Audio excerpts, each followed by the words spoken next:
Kayaknya Al-Habib Allamatud Dunya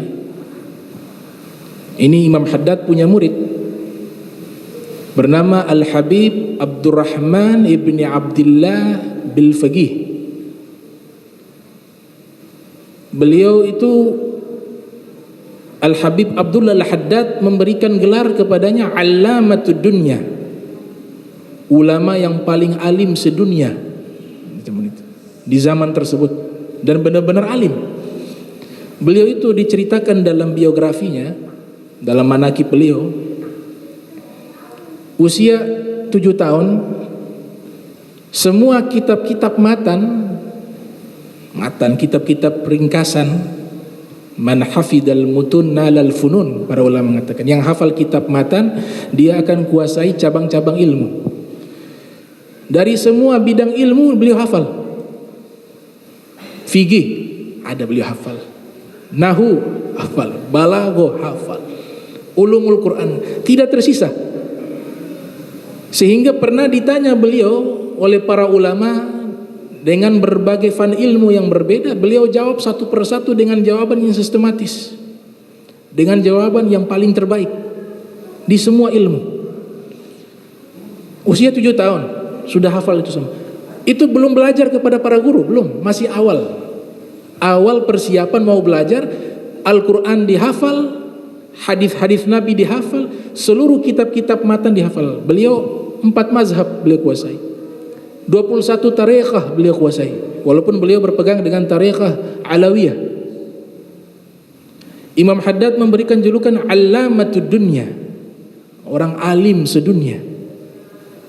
Beliau mengatakan, ma kharaja minal lisan la yuzawizul adhan, wa ma kharaja minal janan dakhalal janan. Ucapan yang keluar dari lisan, nasihat yang hanya keluar dari lisan, maka dia hanya lewat ke telinga saja. Jadi jangan salahkan kalau kita mendidik orang, menasihati orang, orangnya tidak sadar-sadar. Jangan salahkan orang tersebut terlebih dahulu, salahkan diri sendiri. Mungkin penyampaiannya tidak ikhlas, mungkin ingin menyalahkan orang. Mungkin ketika menyampaikan dalam hatinya muncul rasa saya lebih baik dari dia.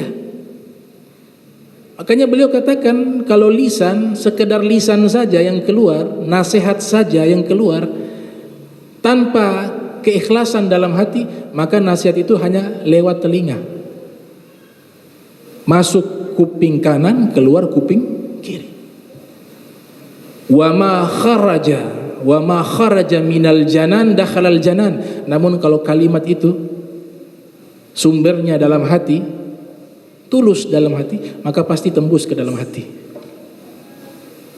Jadi para aslafus sholihin terdahulu, seperti dikuitang Al-Habib Ali ibn Abdurrahman Al-Habsyi, ceramahnya biasa, tapi ketika mengatakan jangan lupa sholat ya 5 waktu, nangis semua, membekas pulang sholat 5 waktu. Muhammad ibn Wasi', generasi salaf terdahulu,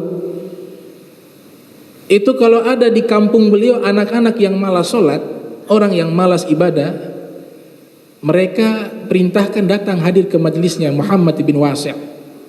Bukan datang mendengar, cukup lihat wajah beliau. Ketika lihat wajah beliau, pulang semangat ibadah 40 hari. Nah, tadi karena kekuatan rohani mereka, kekuatan spiritual mereka, itu yang Nabi katakan ala adullukum ala khiyarikum. Nabi katakan di hadapan para sahabat, mau aku tunjukkan pada kalian orang-orang terbaik di antara kalian. Sahabat mengatakan, bala ya Rasulullah, mau ya Rasulullah. Siapa mereka?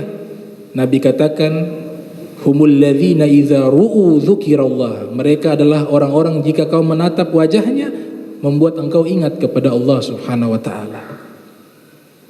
Al-Habib Abdurrahman ibn Abdullah Bil-Faqih, beliau memberikan syair dalam hadis tersebut. Beliau mengatakan, yushharu dzikrullah, terkenal mereka, dilihat wajah saja teringat kepada Allah Subhanahu wa taala. Nah, ini karena sumbernya ikhlas dalam beramal. Hatinya bersih, amalnya tujuannya hanya kepada Allah, marahnya juga karena Allah, bahagianya karena Allah. Kata Nabi, kalau seperti ini imannya sempurna. Man ahabba lillah. Dalam hadis diriwayatkan oleh Imam Turmuzi dalam sunannya, yang lahir tahun 209 Hijriah, wafat 279 Hijriah. Man ahabba lillah, siapa yang mencintai sesuatu karena Allah. Wa ghadiba lillah, marah juga, ya, marah juga karena Allah.